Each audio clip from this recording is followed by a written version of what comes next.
बीडमध्ये वंजारी समाजातील सचिन गुले नावाच्या तरुणाची निर्घृतपणे हत्या होते.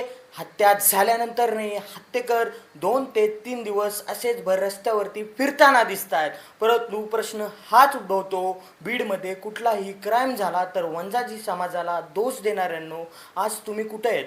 आज तुम्ही त्या तरुणाला न्याय द्यायला रोडवरती का दिसत नाही आहेत? अखेर वंजारी आणि मराठा समाजात द्वेष पसरवणाऱ्यांनो अखेर जो गुन्हा झाला आहे तो गुन्हा सरळपणे दिसतोय, परंतु त्या तरुणाच्या विरोधात जो आहे तो गुन्हा दाखल केला जात नाही आहे. एकीकडे हे पूर्ण प्रकरण काय आहे ते सविस्तरपणे जाणून घेऊयात. मित्रांनो, बीडमध्ये गावठी हॉटेलचे मालक असणारे सचिन घुले यांच्या हॉटेलच्या समोर यांची पोटामध्ये चाकू खुपसून हत्या करण्यात येते. परंतु या हत्येचं कारण काय हे अद्याप स्पष्ट झालेलं नाहीये. एकीकडे असंही सांगितलं जातंय की सचिन घुले यांच्या हॉटेलवरती काम करणारा एक कामगार तरुण जो की कोळी समाजाचा असतो आणि तो त्या हॉटेलवरती काम करत असतो, परंतु जे हत्या करणारे लोक तिथे येतात त्यामध्ये एक असाही व्यक्ती असतो ज्या व्यक्तीच्या पत्नीचे अनैतिक संबंध जे आहेत ते त्या कोळी बांधवासोबत असल्याचं सांगितलं जातंय. एकीकडे तिथे त्या कोळी समाजाच्या बांधवाच्या तरुणाला जोरदारपणे हल्ला केला जातो.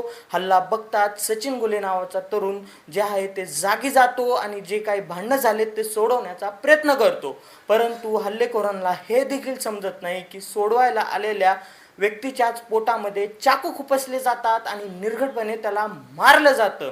CCTV फुटेज व्हायरल आहे. जवळपास सर्व दावे जे आहेत, पुरावे आहेत ते स्पष्ट दिसत आहेत, परंतु प्रशासन आणखीनही यांच्यावरती कारवाई करत नाही. दुसरीकडे ज्या तरुणाने हत्या केली त्या तरुणाचे फोटोज, व्हिडिओज बजरंग सोनवणे यांच्यासोबत दिसून येत आहेत. त्यामुळे असंही सांगितलं जाते की खासदार साहेब खरंच या तरुणाला त्यांच्या आड लपवतायत काय? त्या तरुणावर खरंच गुन्हा दाखल होईल काय? परंतु सचिन घुले नावाच्या तरुणाचा जीव जे आहे ते बिना काही करता निर्गुणपणे त्याला मारण्यात आलं. त्यांच्या घरच्यांचा याच्यामध्ये काय दोष? अखेर त्या तरुणाविरुद्ध शिक्षा आहे ती होईल का? मित्रांनो, याबद्दल तुमचं काय मत आहे मला जरूर कमेंटमध्ये सांगा. व्हिडिओ आवडला असेल